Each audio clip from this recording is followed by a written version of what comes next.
don't advertise anywhere. They don't have to. They might have a website. They might tell you how give you the address to send in submissions, but they don't ask you to send them their work. They don't say things like, we specialize in first-time writers. They don't say, send us your work, we're looking for new writers. They don't say anything of the sort because they are inundated with submissions. So if somebody is advertising, like they're in the back of Writer's Digest magazine or something, they're, guess what? What? A scammer. Exactly. I can prove it 100% of the people. If you brought in a copy of Writer's Digest magazine, went down that list, I could, I have documentation on every one of those suckers that they scam writers and charge upfront fees. Okay, so real agents do not advertise. That's the most important thing to remember.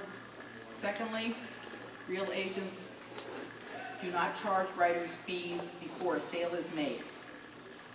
Now this is important. My agent charges me for things like if she has to do an inordinate amount of photocopying. Like one time she did an auction, and I think she had to do a pretty thick package that was like 200 pages long, and she had to send it out like 25 different places. And she charged me for that photocopying because it was something that they didn't even do in-house, they sent out. If she has to send something on a very tight priority to Europe, she will charge me for that. If she has to use a messenger service to get something over to an editor who has asked for final changes, turnaround of 24 hours, and I send them to her, to make sure that there's a record that I turn it in on time, and she will messenger it over sometimes. I'll get charged for messenger service. But the money doesn't come out of I don't have to write her a check. The only place writers should be signing checks is on the back. Think about it. Okay, so I've never had to write I've had my agent since 1984. I've never written her a check, ever. Okay, she writes me checks. So, legitimate agents take monies that you have to be charged for what these expenses, and they take them out of your next check, your royalty or your advance or whatever. Okay, so that's one way to tell, a second good way to separate the sheep from the goats. Has anybody in here ever heard of Writer Beware? Nobody?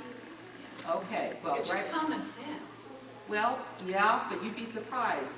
We had a federal judge fall prey to Lee Shore not long ago, a federal judge. Okay, it's www.writerbeware.com. And that's something that you should be aware of. There's also on Victoria Strauss's website, there is a link to an article. Victoria is my partner in Writer Beware, so if you go to Writer Beware, you'll have a link to Victoria Strauss's site and mine. And if you click on her site, one of the things that's on her site is an essay she wrote or article called "The Safest Way to Search for an Agent," or "The Safest Way to Submit a Book," or something like that. The safest is the key word. And if you go there and get that article, that will tell you exactly what to do and all the resources, like how to find the AAR website, okay, Association of Authors Representatives. Now, one other thing that I might want to tell you is, before I open this to questions, is that if you are, looking, so things are more perilous in some ways. There's more scammers out there. The internet has caused them to proliferate like flies. So these days, writers have got to be very aware. They can't sit in a garret and be creative. They've got to be aware of what's going on. Now, should you try to write to a market? In other words, if you hear that alternate history is selling like hotcakes, should you sit down, without ever having thought of it before and try to write an alternate history book, like Harry Turtledove, who was your guest here a couple of years ago, does? My answer to that is, if you were already very interested in trying to get on to, I'm just saying this off the top of my head, I don't know that alternate history is a top seller at this point. I think it's still doing pretty well. Mercenaries in Space were doing really well the last time I heard. They are a perennial favorite with the guys. But does that mean that you should sit down, if you never had a thought about writing a Mercs in Space book, and you sit down and try to write one, even though that's not the kind of thing you usually read and all?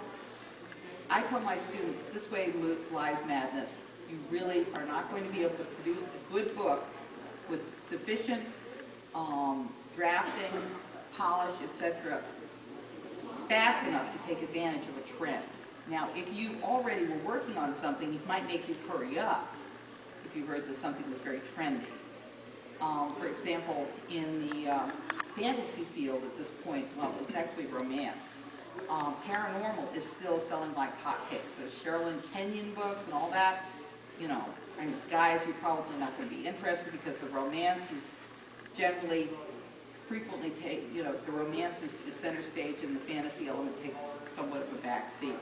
But the paranormal romances do have, you know, this is why I can at least read them, have more plot than a lot of the romance novels that you see. There are category romance novels where, you know, the situations are so convoluted and so, you know, the plot is so twisted to try to keep these people from having one heart-to-heart conversation after which everything would be solved, but they can't end the book that quick, that they, you know, throw all these impediments in the way for, you know, 150 pages and then they finally talk and everything's better. You know. That annoys me about some category romances, and I don't mean to dump on romance. I'm just talking about the ones that are very, very formulaic. And if you're writing for a romance, particular romance label, they have very strict formulas that you have to follow in a lot of these category romances. And if you've never looked them up, you better. They say, for example, that by page 25, the hero and the heroine have got to exchange, you know, a longing look. By page 75, they have to exchange a long, drawn-out kiss with tongue. By page, you know, 100, they have to have been interrupted before they could get into, you know, the act. I don't know. It goes on like that. And I remember reading those going like, I couldn't write to anything like that. It has to spring out of me more so than that. But if you want to write to that market, you should follow those guidelines. So for goodness sakes, if you think that you might want to write to a particular type of market, try to look up the publishers that do it and read what they're looking for. But generally, I advise my students just to write what's in there. Because if you try to write to a hot trend, chances are excellent, you know, by the time your agent sells it, I mean, by the time you've written a book, a year's gone by the time you've got an agent, presumably you do it as fast as you probably humanly can, 6 more months has gone by. By the time the agent sells it, 3 to 6 more months have gone by. It's been 2 years. Is it still hot? Who knows? And then the publisher will take another year to get it out. So that's 3 whole years. Is the trend still going to be hot? I don't know. You know what I'm talking about by a trend, right? I mean, for a while there in science fiction, there was a zillion Mars books came out. And I had been sort of planning a book, a Mars book. I was very interested in writing a Mars novel at that point. I'd begun researching Mars and everything. Then I saw a book called Red Mars come out by Kim Stanley Robinson. And the next thing I knew, Ben Bova had done a Mars novel. And then Greg Bear did a Mars novel called Moving Mars. And then Kim Stanley Robinson's Green Mars came out.